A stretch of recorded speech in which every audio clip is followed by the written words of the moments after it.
You're watching The Breakfast Club. Morning, everybody. It's DJ Envy, Angela Yee, Charlamagne the Guy. We are The Breakfast Club. We got a special guest in the building.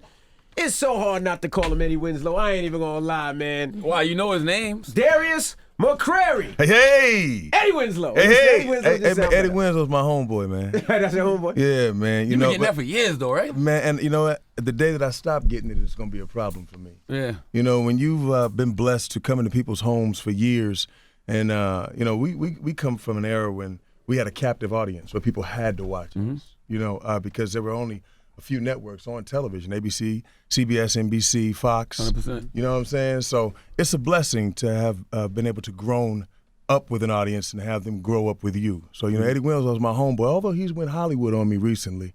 You know, they picked the show up on Hulu, and he's not returning my calls these days. Do you feel like you were pigeonholed into the Eddie character? Like for a while, like you walk in the rooms to audition, all they see is Eddie?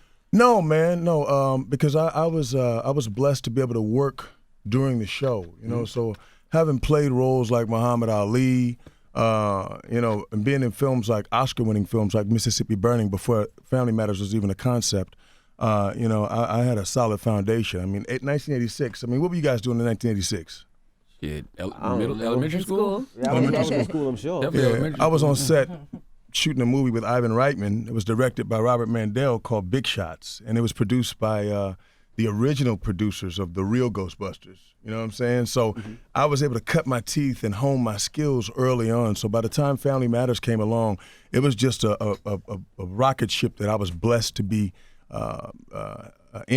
sitting in first class. You talk like a real thespian. You talk like a, you know. I can talk like I've been around a while. I can talk like a real nigga too. From Cali. What got you into acting? What got me into acting was I come from an entertainment family. The McCrarys, Howard McCrary, Linda, Alfred, you know, they used to open for the Jacksons, my family, music, a long line of musicians. And so I was actually watching my father work. I used to go to work with him. He was doing the music for a play which ran off Broadway for years called Don't Get God Started. And Chip Fields, God bless Auntie Chip, Kim Fields' mother, she discovered me. And that's what got me into acting. So I do consider myself and fancy myself to be a thespian. I'm a fan of theater because theater is what gave me my start indirectly. You know, most great actors come from theater, though. Because when you're on that stage, you can't mess up. Yeah, you can't, but everybody can't do theater. You know what I'm saying? So that's why I ask people. You know, I like to see who could take it to the stage. You know, I mean, I was blessed to do a 25-city tour called The Maintenance Man, starring with Billy D. Williams, myself, Arnez J. And then later I did a 19-city tour with a gentleman by the name of J.D. Lawrence, who I'm going to be teaming back up with to produce a show that'll be back on Broadway called Scars and Stripes, a show that I've written. And you know, it's about turning your scars into stars and wearing them as stripes. I love theater. I've done a little theater myself. I was in a play right, called Platinum and College Green. Okay, it was off Broadway. I can dig it. Urban theater, ain't nothing wrong with urban theater. Urban theater's kept a lot of us working for a long 100%. time. You know what I'm saying? I mean, when you don't see us, you know, on the screen, you still got bills to pay. And urban theater has been around for a long time. I mean, that's how Tyler Perry amassed his billions. You know, so I don't knock it. You know, and in fact, I feel blessed to have been able to have experienced urban theater because they're gonna tell you when you ain't right. You know what I'm saying? They don't hold back at all. Now introduce the young lady Oh, with us. We just have her sitting there. No, this is the lovely Gina Ree Womack. Good morning, Gina. How are you? I'm good. How are you? You got to talk to the mic. Oh. Yeah. I'm well. How are you? You know, her father is one of my mentors, Bobby Womack. You know, the Hey! late, great, legendary Okay. Bobby Womack. You know, so you know, this is family. This is a real family matter, if you would. You know. Bobby Womack. Yeah. You think you're lonely now? Yeah, man. Wait until tonight. I play every Day. Valentine's God. Day. Oh, I God. play that for all the single ladies out there who be acting like they don't want no man. And every morning on Valentine's Day, I play it on this radio station. If you think you're lonely now, You know what I'm saying? just wait until the night. That's real music, though. Yeah. You know what I'm saying? When they were really talking, they were really saying something. You know, back then, you know, I mean, you didn't even have to work. You just put a record on and let the artist speak for you. Right. You know, and we still have some of that today. But you know, there were so many artists back then that were writing that were speaking for the people. You know, and so it's a blessing to be able to have actually spent time with legends like Bobby Womack, Rick James, you know, and my auntie Shaka Khan, shout out. You know, so You was with Rick James and Shaka? I'm gonna do music till I die. You know, it's in my soul. It's my therapy. It's what helps me balance this crazy world that I've been spun into. You know, so yeah. There's a lot of ups and downs in your business too. There is. You know, we've had Bokeem Woodbine was up here and he was talking about how he had talented a good brother. Run, but then he had such Yeah, I a was in a dry movie with spell, him. and it was really hard for him. Shut up! It was really hard for him to get work at a period in time. Yeah. So you've seen a lot go on in Hollywood. I'm a veteran. I'm a survivor. You know, I've been through a lot of ups and downs, but you know, it's extreme highs, but it's how you handle the lows. You know, Martin Luther King said the character of a man is not judged, you know, by how he handles success, but how he deals with my man. You know what I'm saying? Yeah. So you know, so to me, it's about your circle, your group, and it's also about being proactive. You know, I'm in the process now of directing a film very soon. It's called The Lexan, which I'd love to put you guys in. So we'll talk about that. It's a horror film. Horror is my favorite genre of movies. Well, then you are going to be awesome. I want to put all three of you in. I just want you to know you're going to die in the movie. Okay, but you ain't going to be the brother who gets it. All right. All right, I got you. Because I got the character you play. Okay. All right, because the movie's about lust. So I want it's about lust and So I die because of some pussy or something? yeah, man. You know what I'm saying? But as a lot of brothers have. Yeah. You know what I'm saying? Oh but my you know what I'm gosh. saying? Well, speaking of dying of some pussy now. Well, first of all, did you say you kicked it with Rick James and Shaka? Did you ever party with them? Like, you know? Party. I mean, you know, man, drugs, maybe? I'm going to tell you like this. My Charlamagne, I'm going to tell you like this, man. See, I come from that era in Hollywood where, you know, some things you just had to be there. My daddy always I don't know if my daddy lying now. My daddy always says he sniffed coke with Rick James. Really? I don't know how true that is. I mean, you know, I don't know. Is your dad a musician?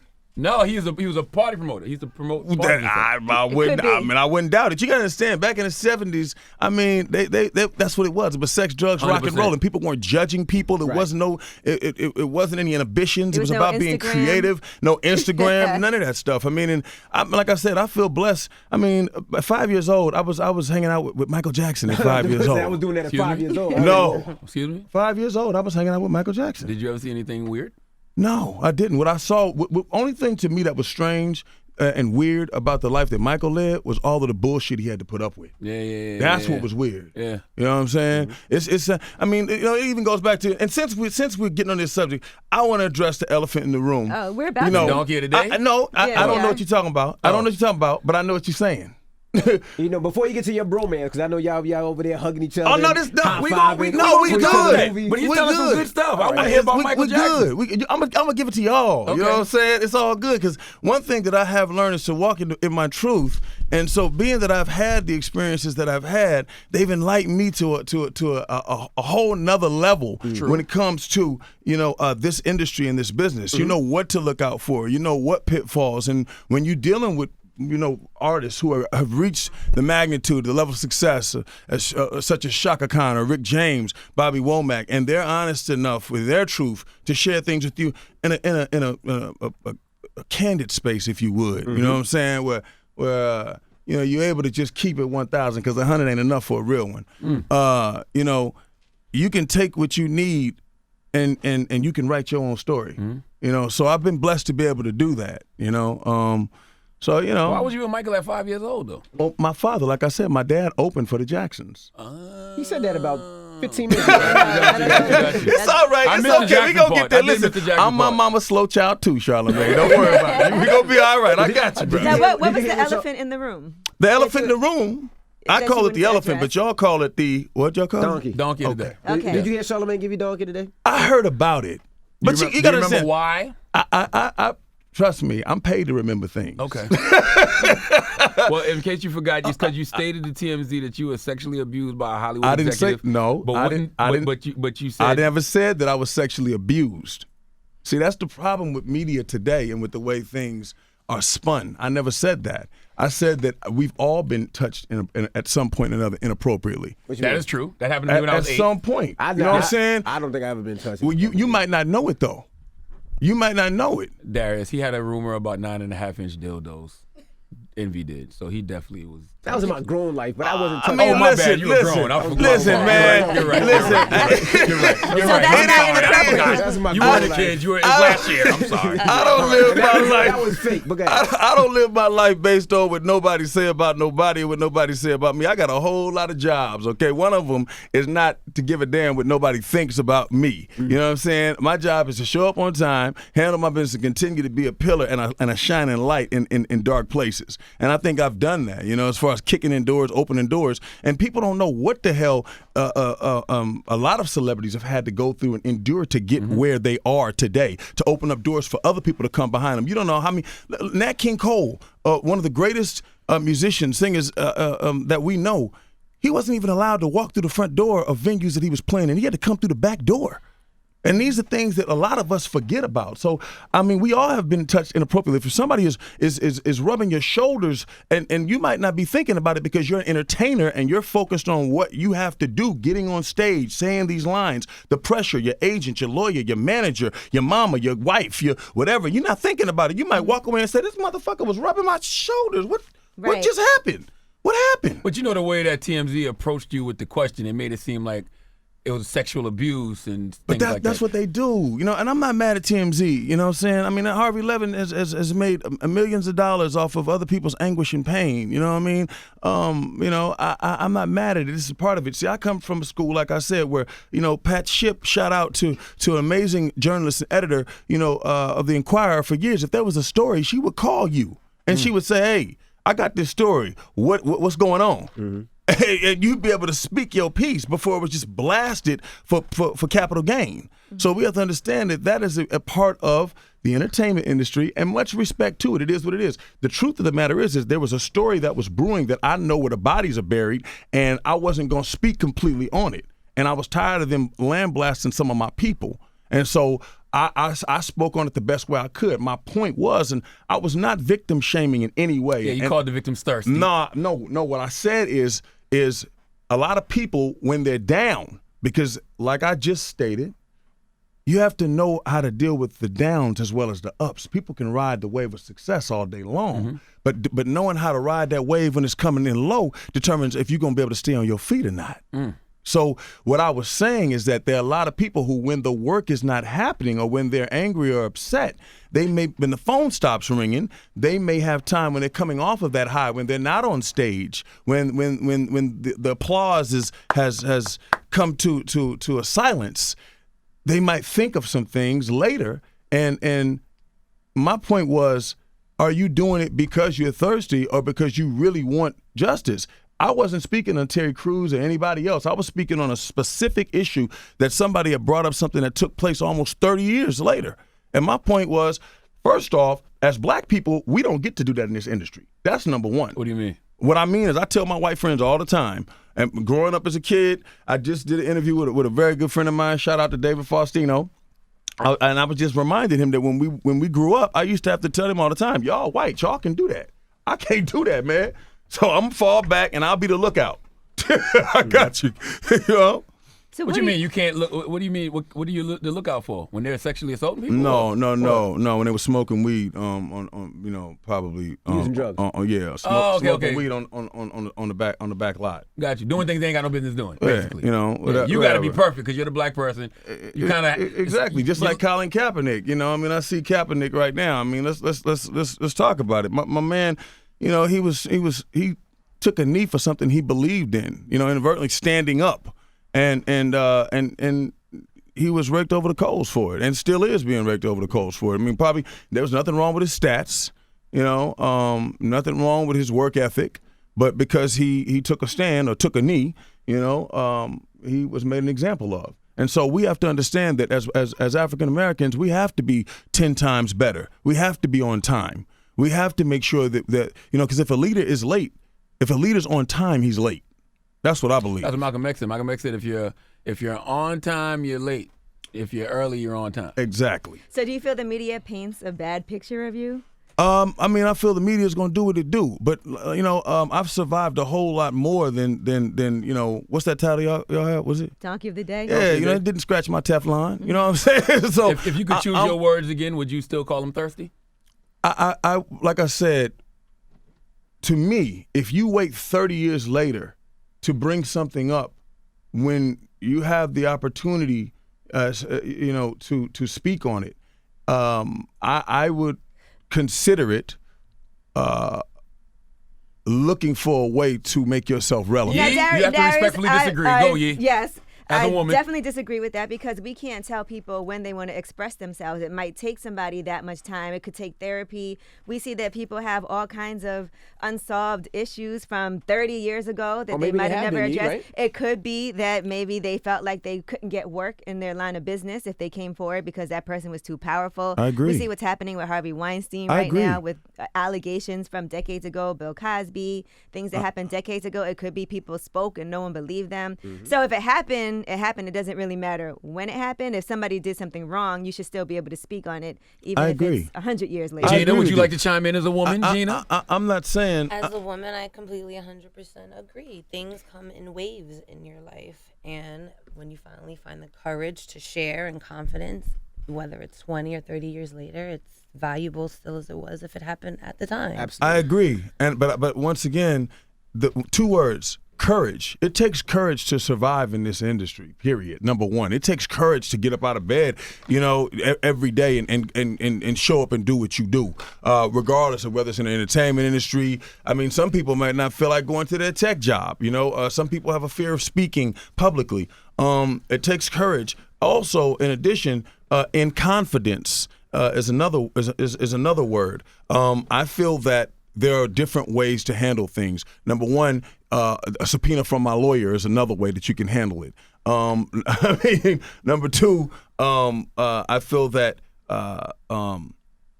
that if someone has an issue and they are uncomfortable, they could find a representative because we have agents, we have lawyers. There's several different ways to handle it Now, but 30 years ago, they didn't. Yeah, think about what you have said. that. You said when you were black on those lots, you knew you couldn't get away with certain things. I still can't get away. I still can't get away with Imagine certain being a things. black woman in that situation, And or there's- even just a woman, period, and they're like, man, if I say something, I'm going to lose my job. And there's I'm so not many sh- powerful women that we see coming forward today that you look at them and you're like, I can't believe that she went through And something they're like that. powerful men too. But my point is this: for every Viola Davis, think of how many others there are who weren't able to say anything. Think of how many other men, Terry Crews. Think of how many others that there are for every one that you see. So my point is, you might not have been able to say something about it 30 years later, but if you didn't, think of how many you didn't help by not speaking up. And maybe they tried to speak So up, but it's a nobody But two-way heard. we street. can't And tell nobody people, heard. we It's can't a tell people two-way how to street. process when they decide they can come forward because it is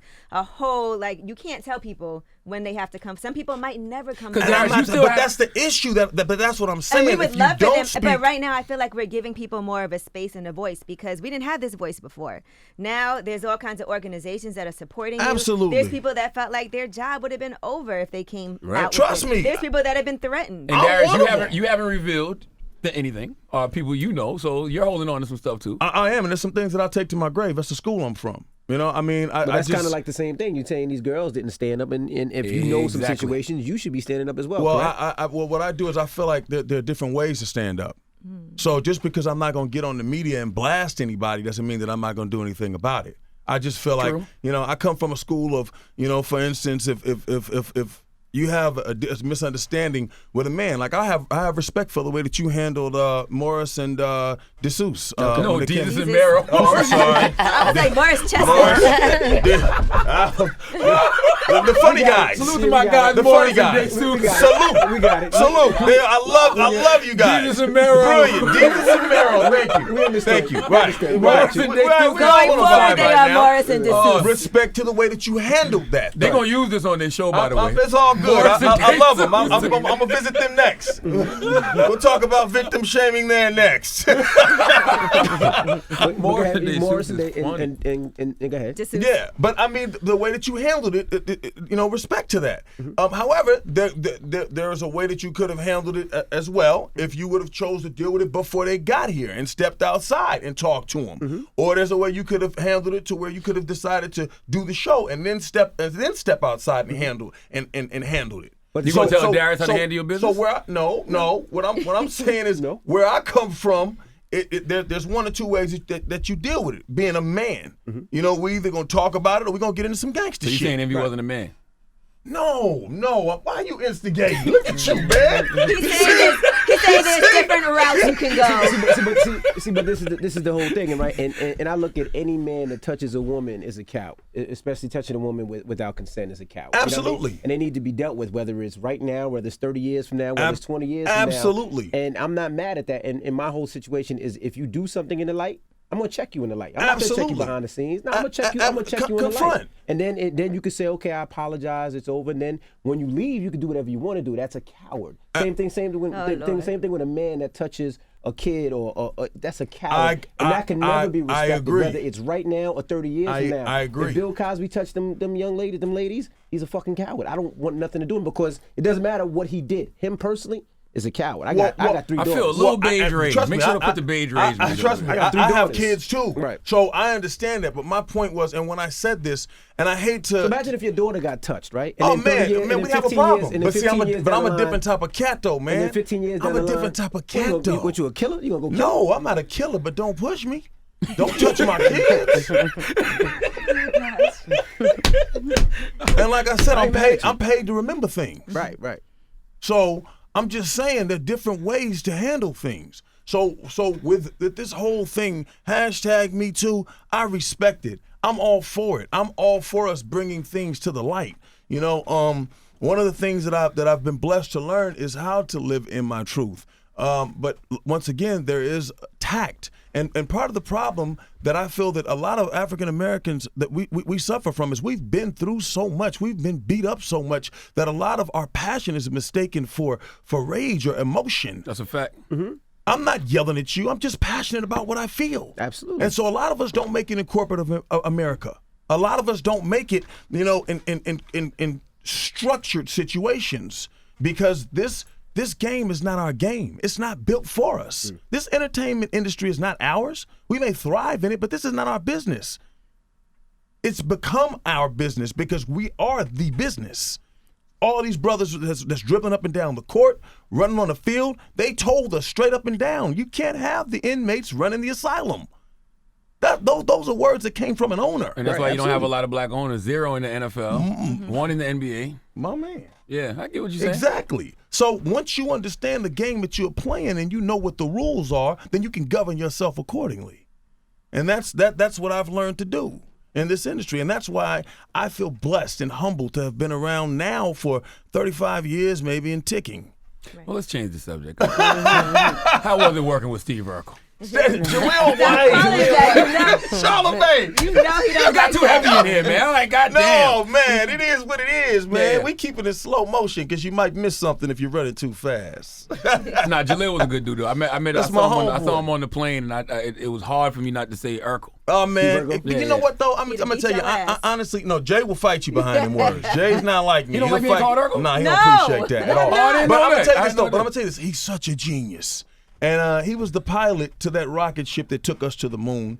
And I'm really grateful. So it was a blessing working with Jaleel, man. I call him a living legend, you know, and still walking, man. I seen him in a movie the other day. He was in something to Paris. What's the name of that movie?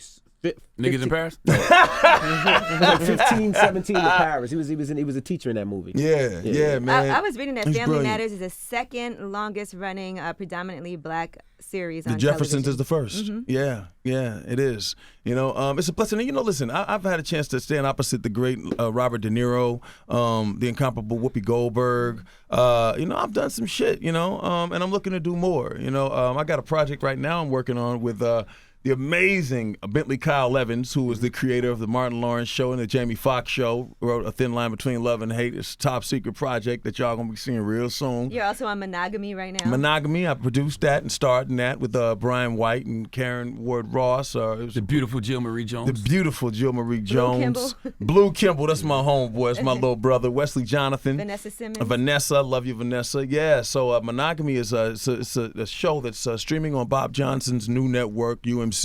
And it's about 4 couples who are in dire straits where their marriage is concerned, and they decide to try couples therapy, so they decide to swap.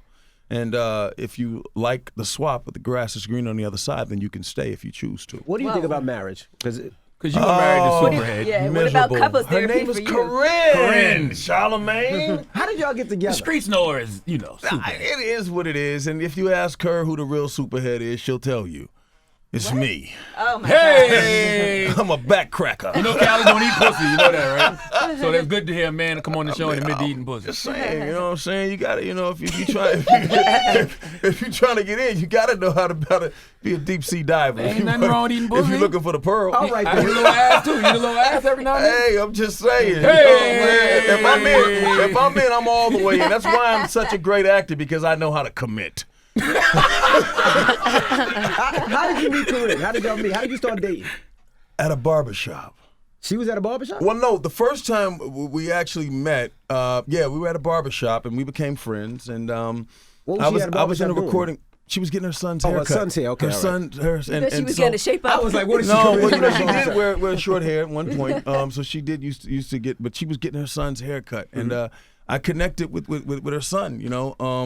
He's a special kid. He's a special kid. He's very talented. He plays guitar, and he's a brilliant musician. Her and I, we became really good friends. And one night I was in a studio session. I was working with Keith Murray and Sunshine Anderson, I think. I was producing some vocals. Because that's what I really do. I'm a musician, growing up in this musical family. And I was just bored to death, I think, and so I fell asleep. And I woke up and my fingernails were painted with whiteout. Whoa. And I saw this big butt tiptoeing away from me.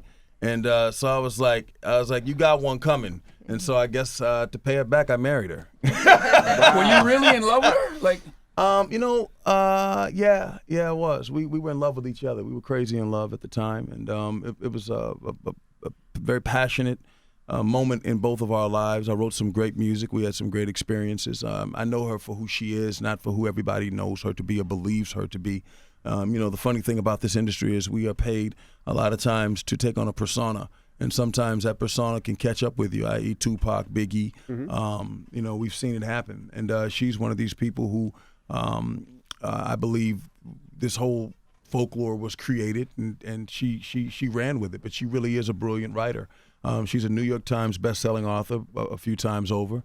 And I just feel it's unfortunate a lot of times that we allow ourselves to believe our own press kit. this is a teachable moment. Were you aware of her reputation? Clearly you were. Yeah. I mean, to me, like I said, man, I'm a live and let love person, which is why victim shaming and all that stuff, that's the craziest and furthest thing from who I am. I'm a very non-judgmental person. That is very true, and that's a very good example of that. That is. You know what I'm saying? I'm not gonna judge you. Don't judge me. You leave me the fuck alone, and I'll leave you the fuck alone. You know what I'm saying? You stay in your corner, I'll stay in mine. But if you want my opinion, I don't have a problem voicing that, which is why I feel that people should be able to voice their truths. And one of the greatest things that I learned from Corinne is to live in your truth.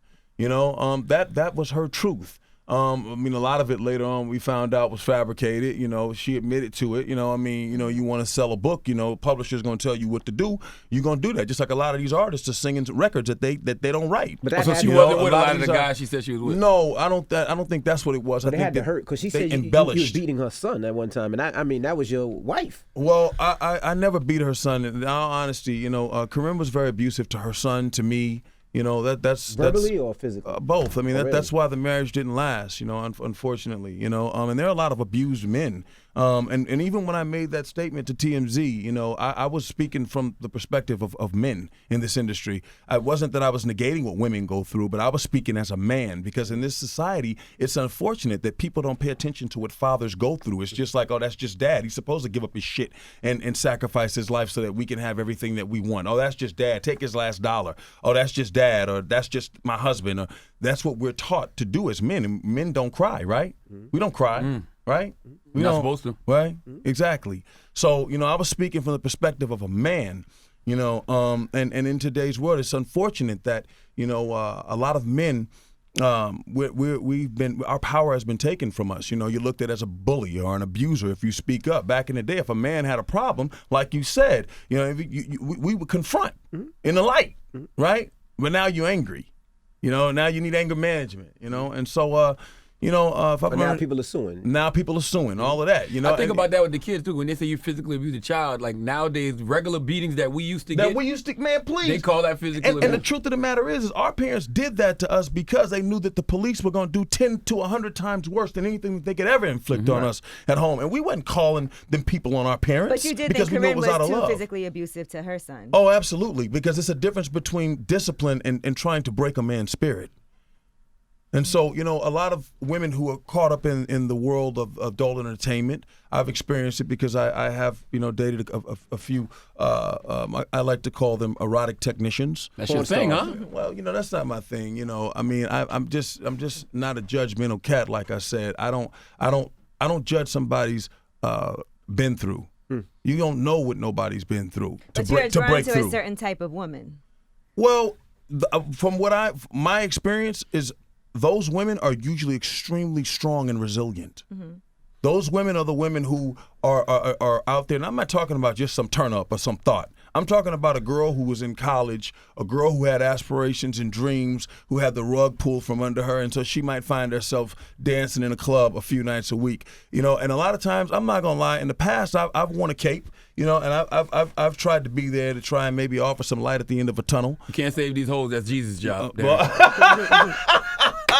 And nowadays these hoes ain't loyal. Yes. You know, so, you know, back in the day though, you know, there were rock stars who did it all the time. It was part of the rock star lifestyle. And I tell people all the time, Rick James is my godfather. You know, when people were running around trying to blood and crip, I was trying to be a rock star. I didn't want to gangbang. I wanted to be a rock star. You know, I wanted to wear leather pants and boots, you know, and have all the girls. That's what I mean. Eddie Winslow was a rock star. That's what I wanted him to be. Did you take down a lot of porn stars? You know, like I said, there's some things that I will take to my grave. Do you know Sophia Brousseau? I know Leighton Benton. She was on the show. Oh, I know Leighton. Yeah, Leighton. We had her up here for Change for Change. Yeah, Leighton. Oh yeah, with the big titties. Yeah, Jenna Shay's a good friend of mine. You know, She's no more than the titties, bro. Yeah, she's a little. I mean, you know, I know a few. Are you thinking about getting married again ever? You know, I'm. What's your relationship with Miss Womack? she seems nice. Oh, she's amazing. She's amazing. Well, She's Miss sitting there Womack- like your lawyer. And She's like, please don't say anything. And she's a lineage of royalty. She's extremely And that's talented who you should be herself. dating. Well, you know, how do you know we're not dating? Oh, so If you think We're best friends. We're best friends. Bestie. that's the best person to date. Your best There you friend. go. Yeah, that's me. I mean, I'm just saying though. You know, I'm just Have saying. you told her your whole facts? You know what your whole facts She knows is. everything about When me. you run down your body count. She knows everything about You know me. the body count, I'll Jaden? Inside out. I'll live my Inside truth. out. Yeah, we Well, share Darius, you everything. do come with a lot of drama that's been. Well, I wouldn't call it drama. I would say I come with a lot of experience. Right. So you know, feel like you've lived and learned. I've lived and learned, and I can honestly say that I live without regrets. Mm-hmm. You know what I'm saying? I can honestly say that I'm grateful, and that's a lot of that is the artist in me. I think that, you know, a lot of times we try to separate the artist from the madness, and you have to, but you have to understand that what we do is not normal. To get up in front of a camera and act like I'm someone else is not normal. Mm-hmm. To get on stage and project my voice 50, 60 rows back without a microphone and to sing on key, in time, command a band, remember steps, know how to engage and hold your attention is not normal. Now, as a not. professional, has it hurt you sometimes when you're auditioning for something or about to produce something and they're like, well, we've looked into some of your past and we don't know if this is a great idea. How can you... Fortunately, I've been blessed because I think that people know my heart and they know the person that I am, and people are able to decipher, you know, what's hogwash or what's foolishness or you know, a bullshit, and they're able to know who Darius really is. My worth ethic is impeccable. I show up on time. You know, and one thing that a director, as a director, I know if they have any concerns. The least concern is the artist who's going to show up on time, say their lines, and deliver. Right. You know, so I've been blessed not to have any of that intermingle with my work ethic or my personal life as far as what I do on set or when I'm in the studio. You know. Do you believe in monogamy in real life? Monogamy, does it really exist? No, I don't. I believe in love. And if you love someone enough to stay faithful and to Just peeking over at what I'm Gina. saying? Trying to see what the face looked like when you said that.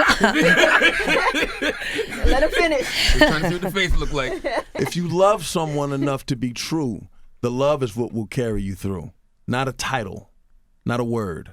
Monogamy is a word, you know. And I don't believe that we are created to be anything other than loving, loyal, and true bearers of light as human beings. I think that when you go into a different place and you're something that you're not, that's when everything else comes. That's when all the bullshit comes, the darkness and all of that other stuff comes. Can a woman you're dating feel that way? Can a woman you're dating be like, I don't know about this monogamy thing? Well, like I said, when you put titles on things, that's when everything it becomes all messed up. Just like saying I'm an actor, I'm a thespian. No, I'm an entertainer, I'm an artist. I might want to paint. You know, why do I have to act and be on a But sitcom? if you get married, you are married. Yes, that's what I was asking. Would you get married? She tells you she want Absolutely. another dick.